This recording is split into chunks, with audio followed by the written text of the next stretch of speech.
Okay, Bismillahirrahmanirrahim. We will recap what we have said earlier in the first part of the lecture. I will quickly go through these slides now, and just repetition of part of the lecture, and then we will continue. We have three decisions to make, or three alternatives we have, and we can invest in one of the alternatives.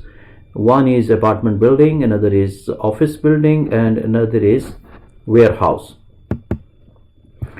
And we have the payoffs given in a table form. We have under good economic conditions the payoffs are there, and under poor economic conditions the payoffs are there for all the three alternatives. And the decision making criteria under uncertainty environment are maximax, maximin, equal likelihood, minimax regret, and Hurwitz. Maximax is also called optimist criteria, maximin is pessimist, and equal likelihood is just equal likelihood. It's also called Laplace, and Hurwitz is called realist.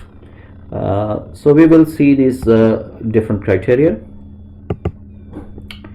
So the first is maximax. Maximax is taking the maximum of the maximum, and in good economic condition all the three are maximum, and we take the maximum payoff, which is 100,000, and this according to that we will be making a decision about investing in office building. The second is maximin. Maximin is taking the maximum of the minimum. So in the minimum, all the poor economic conditions all are minimum payoffs, and from that you should take the maximum, and that maximum is 30,000, which is an apartment building decision. So in maximin the decision is apartment building. Then we have a minimax regret criterion. In this one we revise the table, we revise it according to the regret or the opportunity loss. For example, in the good economic condition, if you invest in office building, the regret is 0 because the maximum payoff was 100,000. And apartment building is then the whatever the payoff was there, it was 50,000. So 100,000 minus 50,000 is 50,000 again here. That is the regret. And warehouse, the payoff was 70,000. 30,000, and the regret is then 70,000. Regret will be there. Similarly, for poor economic condition, we put the regrets, and finally taking the maximum regret and taking seeing which is the minimum of that. So the maximum regrets are 50,000, and then in first case apartment building, the second case office building, the maximum regret is 70,000, and warehouse is also 70,000. So the minimum regret is in this case is apartment building. Okay, so this is the same thing. We continue with the Hurwitz criterion. Hurwitz criterion is we can say he's trying to be a realist, so he's between the maximax and maximin criteria, and a coefficient of realism is called alpha. Alpha is a measure of the decision maker's optimism, or we say optimism or realism, and then the Hurwitz criterion multiplies the best payoff by alpha and the worst payoff by 1 minus alpha. Let's say for this example alpha is equal to 0.4, and then we multiply the best payoffs with 0.4 and the worst payoffs with 0.6, and then sum these means that you are trying to get an average of that, a weighted average. So you see the best coming over here is 38,000, and again the decision will be apartment building.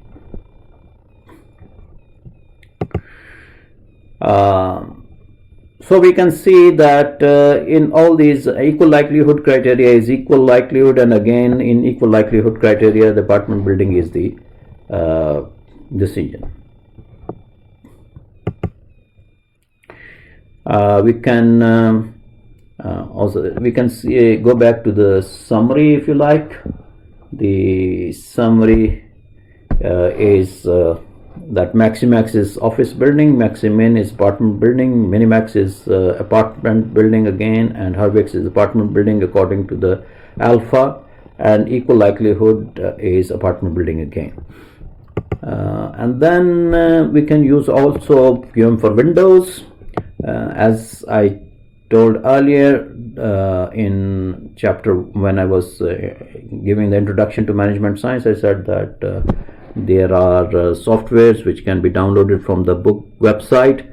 QM for Windows is one of the very nice software, and we can easily give the probabilities or the payoffs, and we can find out all these different criteria, Minimax, Maximax, and Hurwix, and other criteria as well, regret, Minimax, regret, etc. We can do that. Alright, so this is QM for Windows. Here is we can use Excel also. The next topic is decision making under risk, which means that the probabilities are known for the states of nature, and here the decision is then expected value. And we say that let's say in this case we have the probabilities of a good economic condition is 0.6 and poor economic condition is 0.4. just get the weighted expected value, which is called the expected value, and we find that the expected value of office building is the best coming here, so the decision will be invest in office. And the next criteria in risk environment is expected opportunity loss. Remember that we made the regret table or opportunity loss table, and the expected opportunity loss is then just we have these probabilities here and we have these regrets here. Find out the expected regret, and the minimum expected opportunity loss will give us the required decision, and that is in this case is 28,000 in minimum, and again the decision is office. I would like to point out that maximum expected value decision is always same as minimum EOL decisions, so the decisions are same. The values over here are not same, please note that the values are different, but the decision will always be the same. Minimum EOL decision will be the same as maximum expected value decision. Again, QM for Windows can be used, Excel can be used, Excel QM is also there. Excel QM you can download also from the book website. It's again it's very nice. Here by chapters you can select the module, or alphabetically you can select the module, required module, and you can easily put the tables are there, just fill in those tables and you get your results, very easy. Expected value of perfect information, we have already discussed also that, but it is the maximum amount a decision maker would pay for additional information, and expected value equals expected value with perfect information minus the expected value maximum EMV of the best decision without perfect information. So EVPI will equal the value of perfect information will always be equal the expected opportunity loss for the best decision, which is minimum EOL. So we have the expected value of perfect information can be found with expected value with perfect information, and that is 100,000 is the, if I go back, 100,000 is the best here in this good economic condition. In good economic condition, the office this one 100,000 is the best payoff, and under poor economic condition the best payoff is 30,000. So the expected value with perfect information, as if we know the perfect information is there, then the expected value is 100,000 multiplied by 0.6, the probability of occurring good economic condition, and 30,000 is the best payoff in poor economic condition multiplied by the probability of that. We get the expected value with perfect information. Then the maximum expected value of the best decision without perfect information is that is we already have found out this 44,000 maximum EMV. Then EVPI is equal to expected value of perfect information is equal to expected value with perfect information minus maximum EMV, and we got 28,000 here. If you recall, the minimum EOL was also 28,000. So it may be noted that EVPI will always be equal to minimum EOL. All right.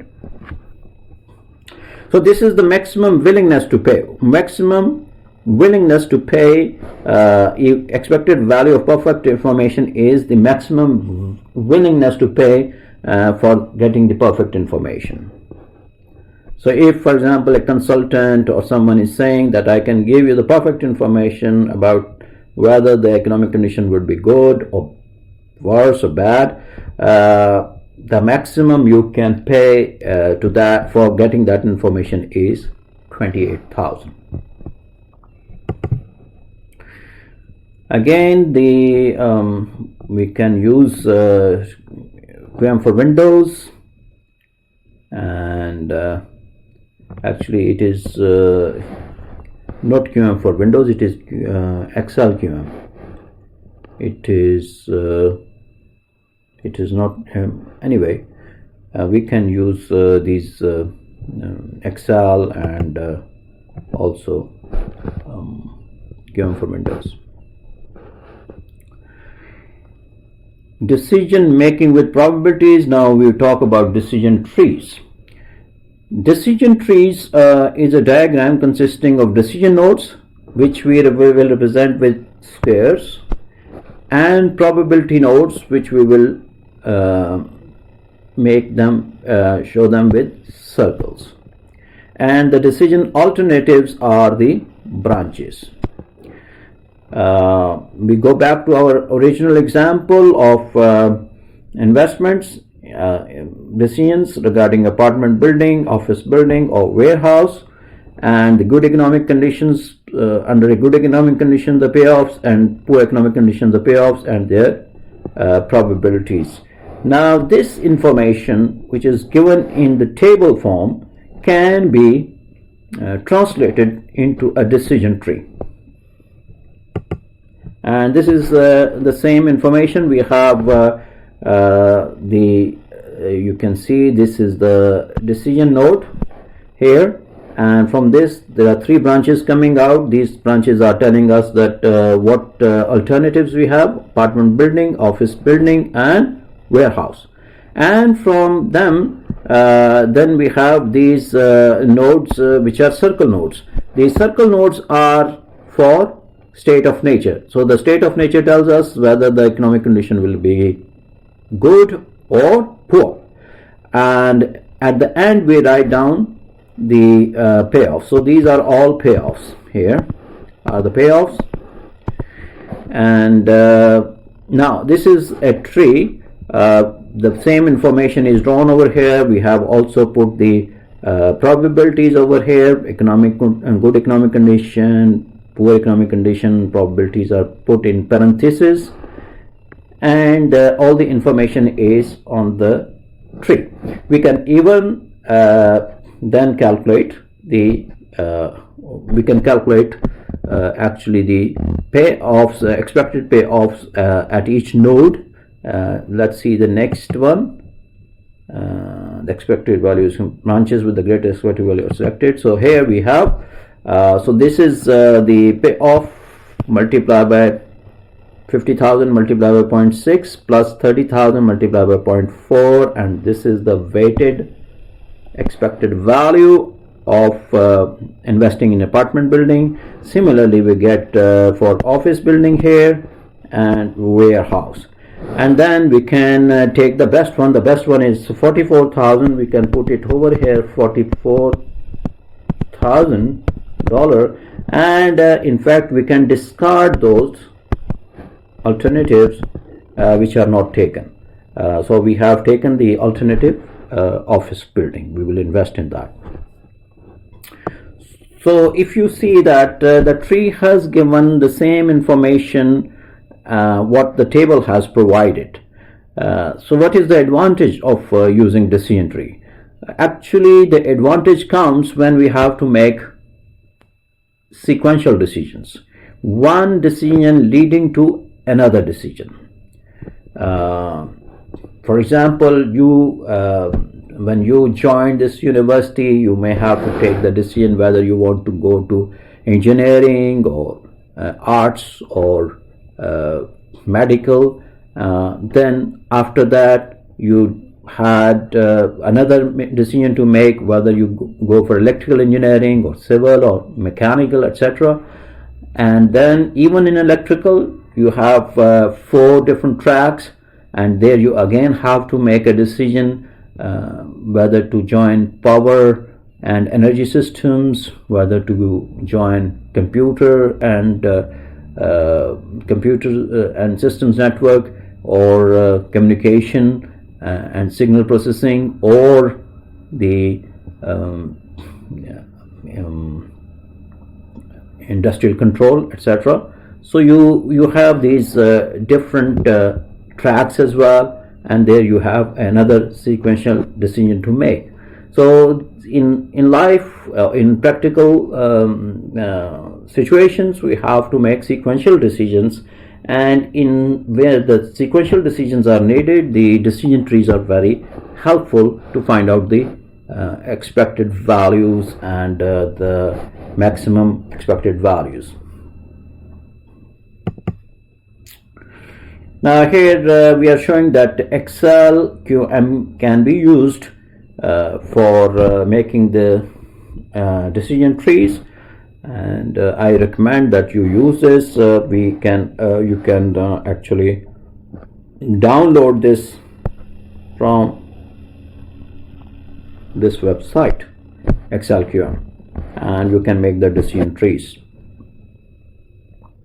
It's very easy. Again, just select the required module, and there you have the decision tree.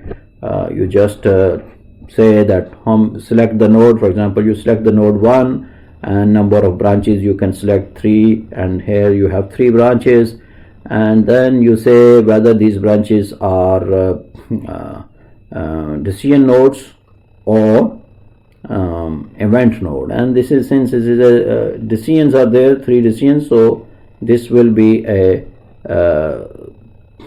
3 branches will come out from here. Now these we can select, for example, node 2, and if we want to make this now as a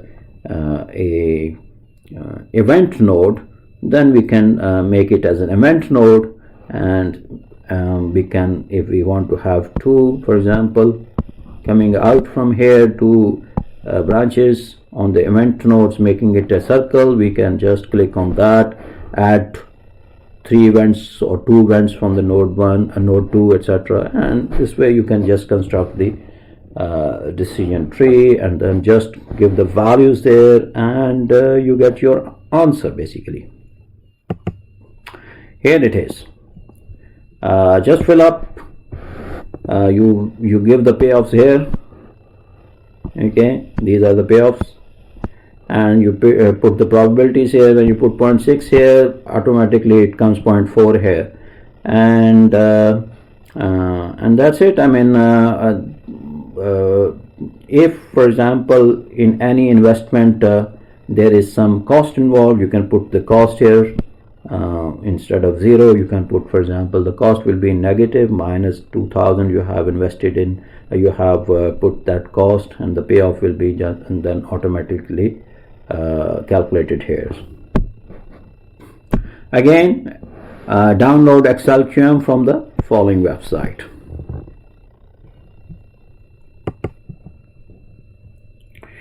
Decision trees can also be made with TreePlan. Another software is there which can also be downloaded from the same book website, and you can make these decision trees using TreePlan.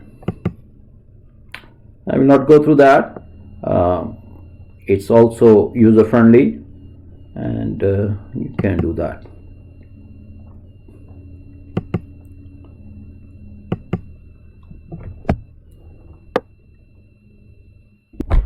Okay, so the next topic is decision making with probabilities, sequential decision trees.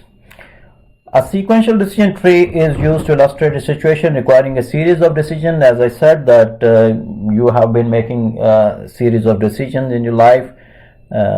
Similarly, the organizations or individuals have to make series of decisions, and it is used, this decision trees are used for sequential decisions, and here the payoff tables which we discussed earlier are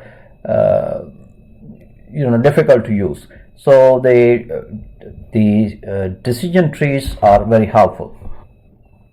The next slide shows the real estate investment example modified to encompass a 10-year period in which several decisions must be made. So we have the next slide. Here it is. We have again, this is the decision notes, and we have two alternatives: purchase apartment building and purchase land. Now here you can see that when we purchase apartment building, there is a negative here, minus 800,000, and also here purchase land we have minus 200,000. So these are the costs involved in these two alternatives. And then you have, if you purchase apartment building, you have these state of nature node is that the population growth is there. If the population grows, okay, with 60% chance, you can make 2 million. If the population doesn't grow, then the probability of which is 0.4, you will make 225,000. These are the payoffs here. On the other hand, we have when we purchase land, we have two states of nature again. Population growth within 3 years, 0.6 chances, 0.6 probability, and if it doesn't grow in 3 years, 0.4 probability is there. Then if it grows in 3 years time, population growth, then we have from here we can build the apartment again here minus 800,000, or we can sell the land. All right, this is the alternatives we have.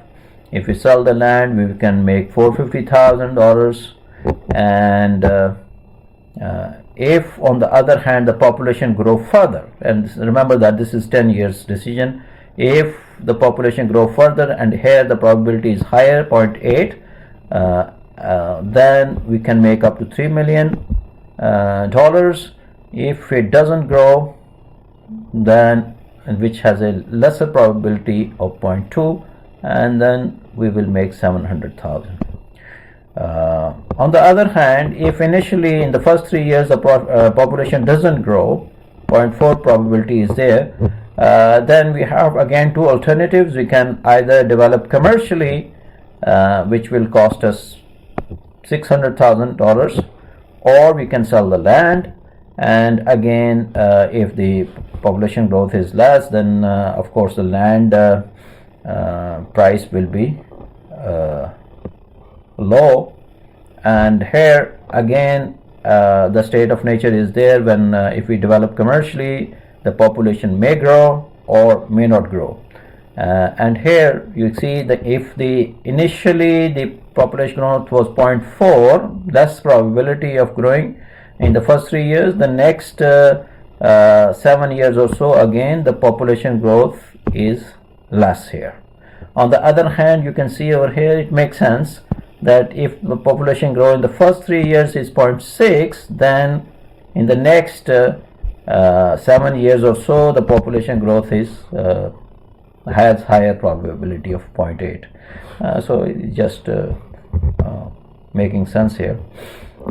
All right, and then we have these payoffs here again.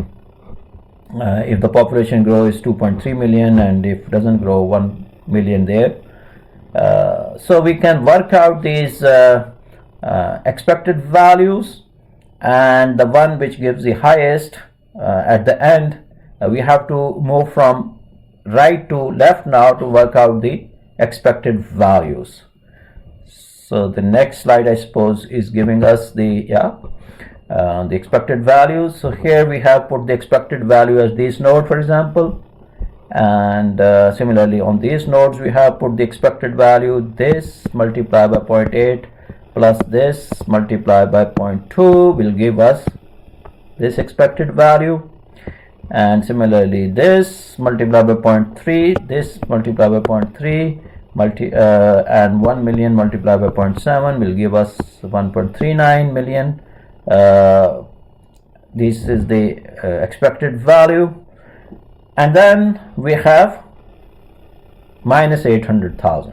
So we can see that if we put minus 800,000 from here, we get 17400, and this is larger. Then we can discard this alternative, right? And similarly over here, the better alternative is this one, so we can discard this alternative as well. And we put the value 1.39 million minus 0.6 million, we get $790,000 here on this node, node 5. On node 4 we get the best is 1.174, and on node 2 we have 1.29 million. Now from node 4 and 5 we have again the they are branched out from state of nature. So this 1.74 million multiplied by 0.6 plus 790,000 multiplied by 0.4, we get the expected value at node 3 here, and it is 1,360,000, which is 1,360,000, and here 1 million at node 2, it is 1,290,000. Now if we see on this branch, we have the node 2, it is coming from making expenditure of 800,000. So if you minus that, you get of course less value than if you have 1,360,000 minus 200,000, you get 1,160,000. So basically you are coming from node 3 to node 1 and not from node 2 to node 1, because this is a lesser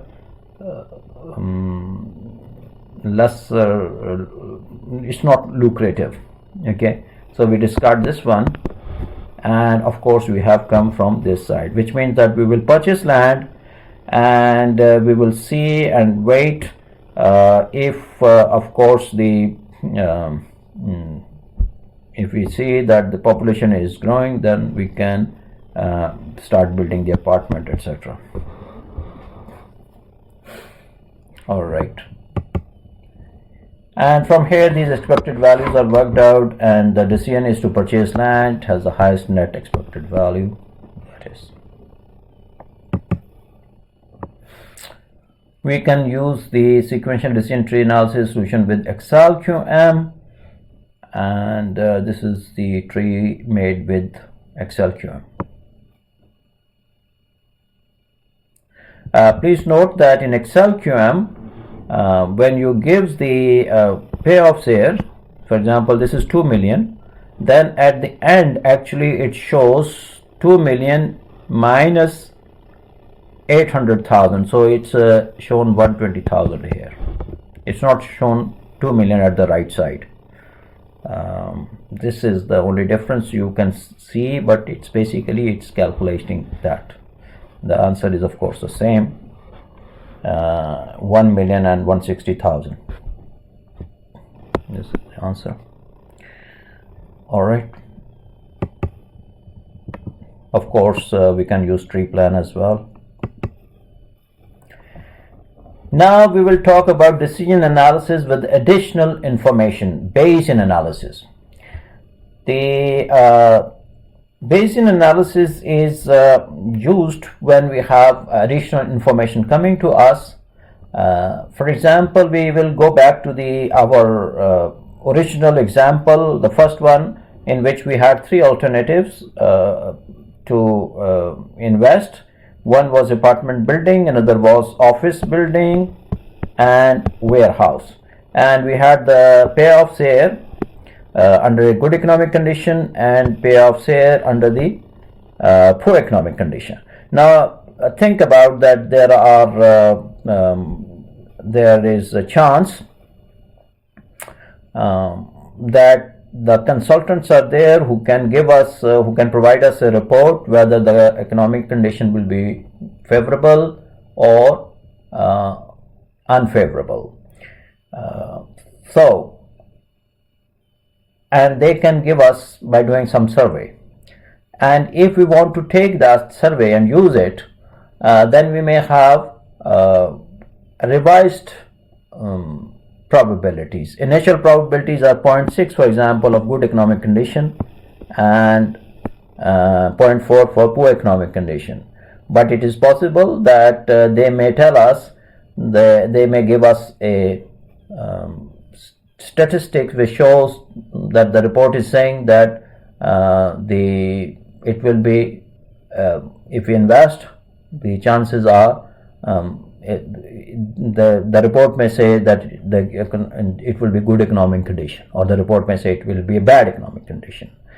And according to good report or bad report statistics, we can see how good these consultants have been in the past, and we can revise our probabilities accordingly if we get the either good report or bad report, and we can revise these probabilities, which is 0.6 and 0.4. Now I will take you going to Bayesian analysis. I will take you first to a simple example of dies, and then we will continue with this example again.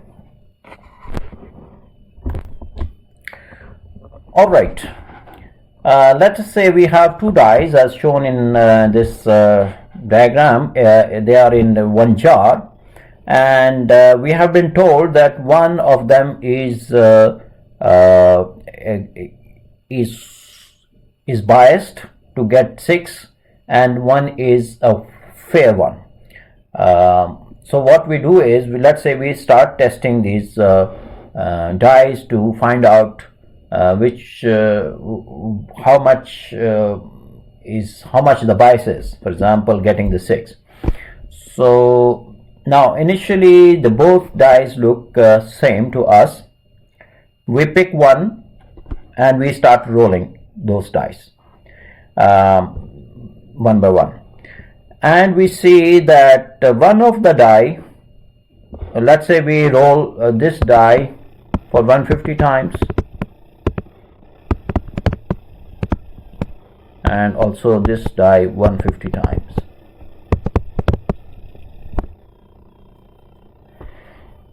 Now what happens is this, that after rolling these, we found that one of the dice, let's say this die, okay, has given 90 times 6, and this die has given 25 times 6.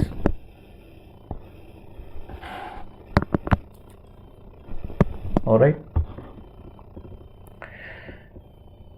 Now this means, and 60 times, of course, it was not 6, maybe 2, 3, etc. And here 125 times, it was not 6. So we concluded that probability of getting 6 when the die is biased, and we call it the biased one, we call it loaded, okay, is about 90 divided by 150, which is equal to 0.6. okay, and we can also say that probability of getting 6 naught, given that it is loaded, is 60 over 150, which is about 0.4. And for this die, the probability of getting 6, and apparently we are getting, it is looks like a fair one, we call it fair, it is unbiased, is for a fair die to get 6 or any face, either 2, 3 or 1 or 4 or 5, any of the side, is 1 by 6. So 25 divided by 150 is actually 1 by 6. This is a fair one. And probability of 6 naught, given that it is fair, is then equal to 5 by 6. okay, so we can actually put them in a statistics, in a table. This statistics can be put in a table like this one. We say that getting 6 and getting 6 naught, and we have here loaded, and here we have fair. Now the initial probability when we pick up, we can say is, we pick up from the jar. When we pick up from the jar, the initial probability is of getting loaded or getting fair is equal probability, is there, equal chance, 0.5, because from outside they look same, right?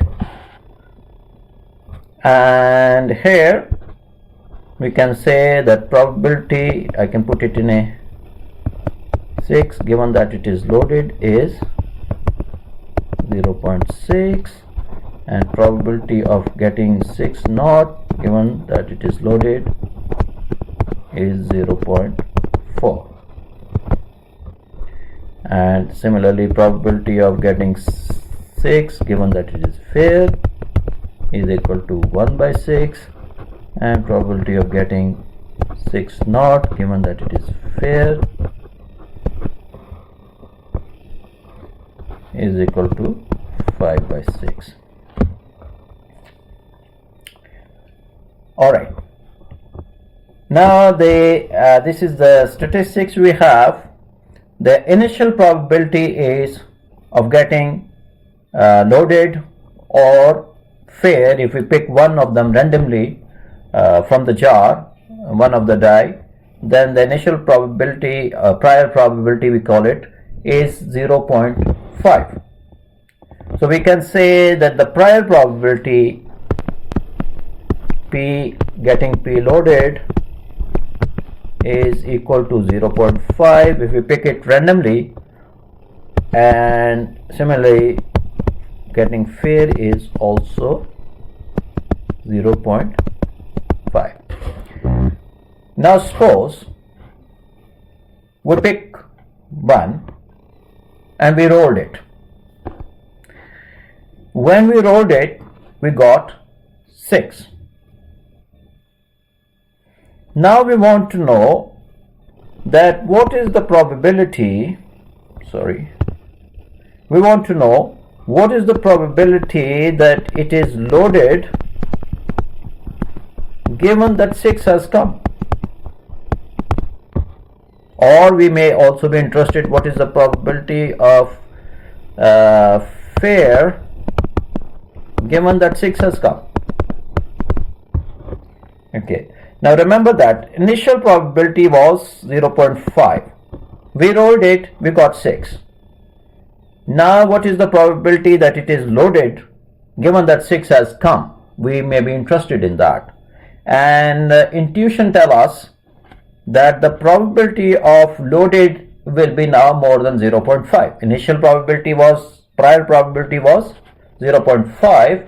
But of course, after doing this experiment of rolling it and getting 6, we get a little bit confident that the chances are that it is a loaded one.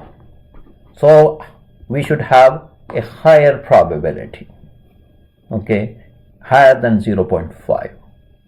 We should be more confident now that the chances are that the one which we have picked is loaded one.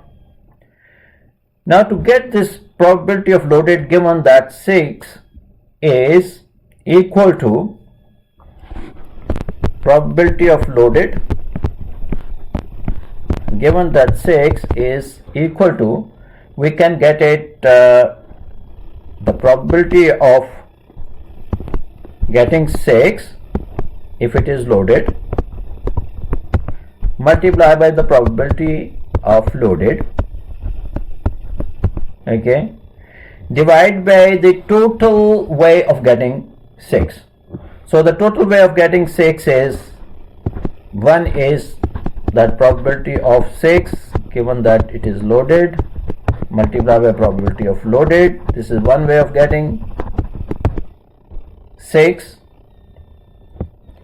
and another is probability of getting 6, okay, given that it is fair multiply by probability of fair. This is actually called Bayes' theorem, and the general formula for the Bayes' theorem is probability of A given that B is equal to probability of A, probability of B given that A multiplied by probability of A divided by probability of B given that A multiplied by probability of A, same numerator, plus probability of B given that it is A naught multiplied by probability of A naught. Okay, this is a general formula. This is called Bayes' theorem. So using Bayes' theorem, we can find out the revised probability of getting to know that what is the chances that it is a loaded one. All right, so let's say we can find out P loaded, given that it is 6 has come, is probability of 6 given that it is loaded is 0.6 multiplied by probability of loaded, that was initial probability, prior probability, that is 0.5. Initially when we picked, we don't know whether it was loaded or fair, and there is 50% chance, so it is 0.5, and then divided by the same numerator 0.6 multiplied by 0.5. Oh, sorry.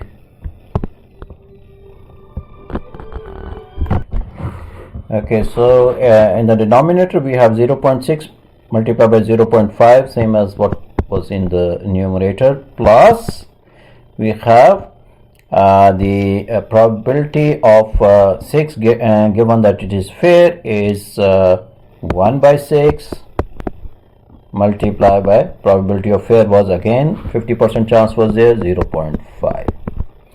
So if we find out, I think it will be close to 0.78 the total, which means that our initial prior probability was of getting P loaded, the probability of loaded was 0.5, is now have been improved to 0.78 with this additional information. So probability of loaded given that 6 has come is called a revised probability, or called posterior probability.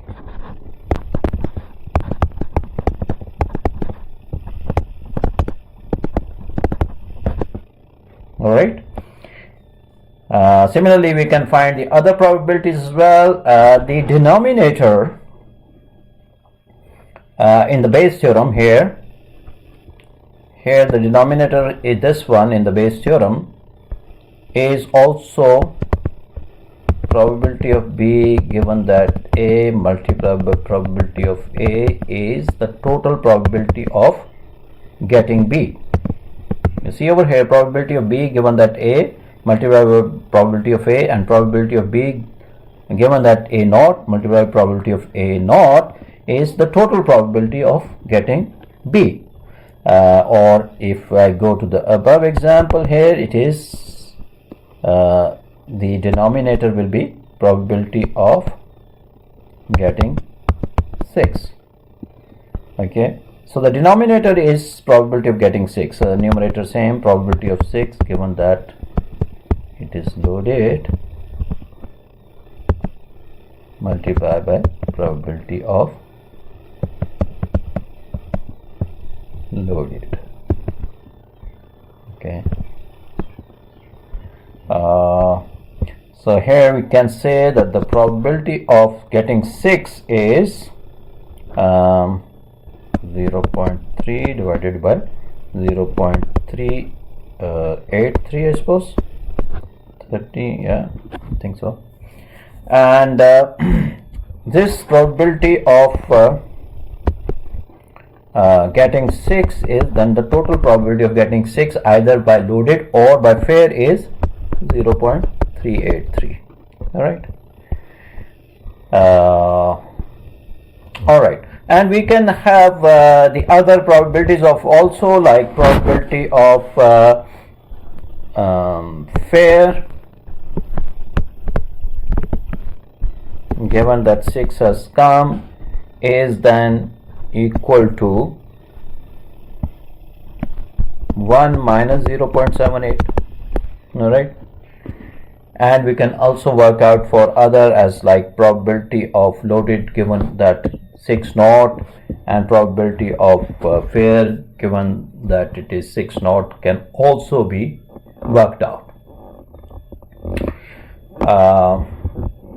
So now we will move to example of our investments, and let's say we have this statistics similar to the one which I showed over here in the table here.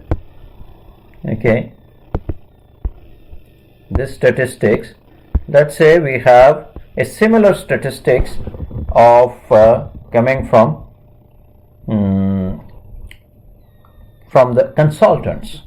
They say that this is their statistics here, that they have provided the report positive. Okay,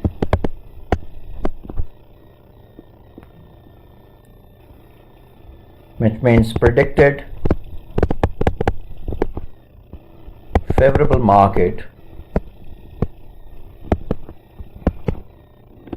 They say they have this is here the favorable market and unfavorable market, and they have the statistics that says that let's say they say that we have done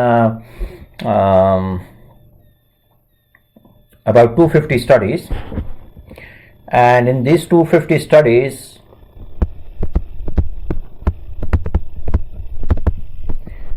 the actual favorable markets were 150 times and unfavorable markets were 100 times. So if we can say that initial or prior probability is 150 divided by 250 is about 0.6, and unfavorable market is 0.4. Okay, it's the same probability of the investment example. And this is their they say that 150 times they okay, now they say that they predicted in these 150 favorable markets, they predicted 120 times correctly that the market would be favorable. So 120 divided by 150 is about 80%, 0.8.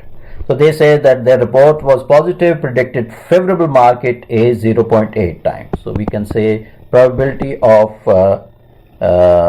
positive report given that favorable market is 0.8.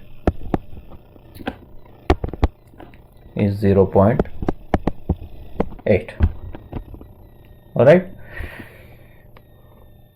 120 times they have predicted it correctly, and 30 times they predicted it they said report gave negative, report was negative,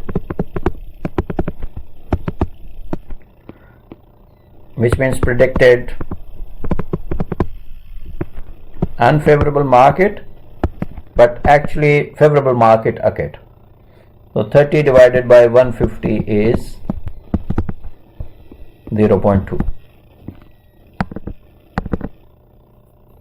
0.2. So we can say that probability of negative report given that favorable market is 0.2.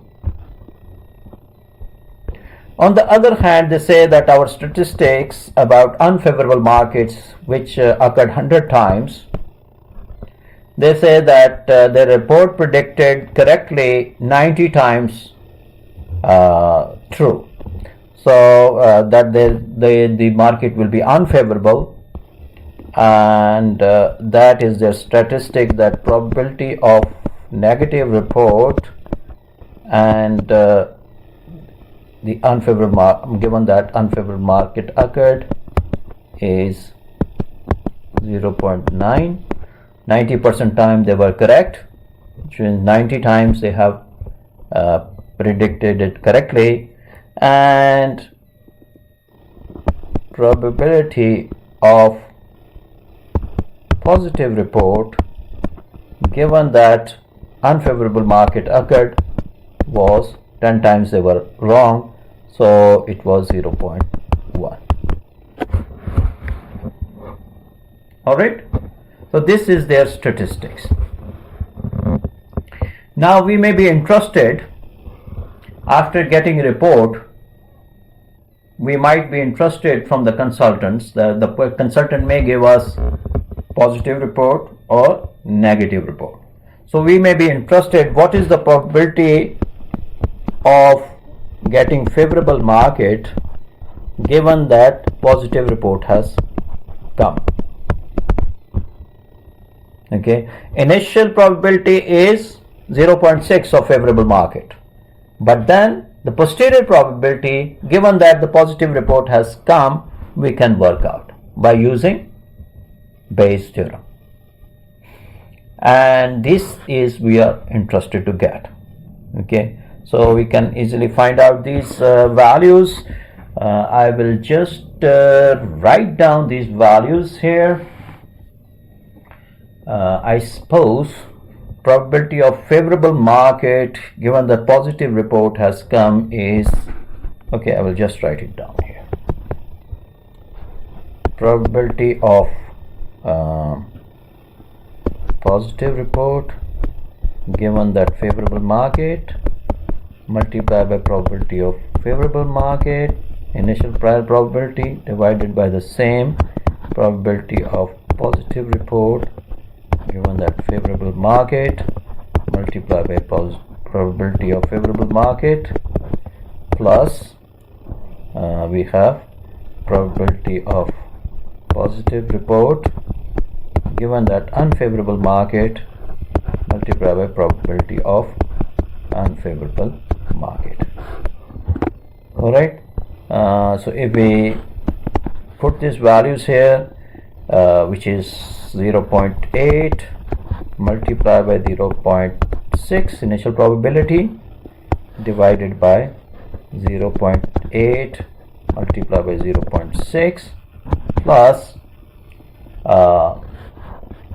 probability of positive report given that unfavorable market is 0.1 multiplied by 0.4.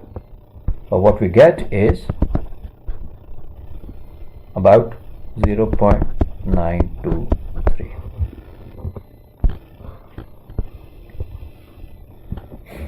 Similarly, if we want to work out what is the probability of positive report, that is the denominator. Okay, the denominator is probability of positive report is then equal to the denominator, which is equal to 0.52. And if we want to, for example, work out what is the probability of getting unfavorable market given that positive report has come, is simply 1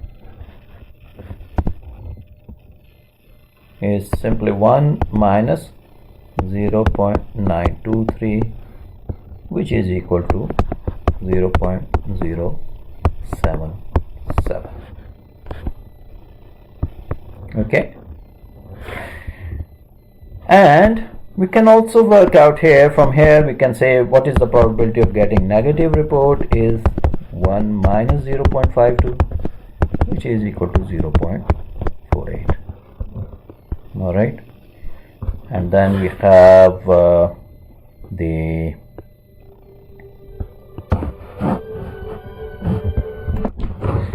and similarly we can work out probability of favorable market given that negative report. I think it is about we can work out it is 0.25 coming, and probability of unfavorable market given that negative report has come is equal to 0.75. So all the necessary probabilities we have. Now we can actually work out the we have now two sequential decisions to make. First is whether to go for the report or survey, and if the survey report is positive or negative, then we have these decisions to make whether to invest in apartment building or office building or warehouse, and then again the chances of getting favorable market or unfavorable market, and then the payoffs. So we have two sequential decisions to make. First is the two decisions to make. One is the first one is to whether to go for report or no, and then whether to invest in apartment building, office building, or warehouse. So there are two levels of decisions to make. We will continue this later. Let's have a little rest.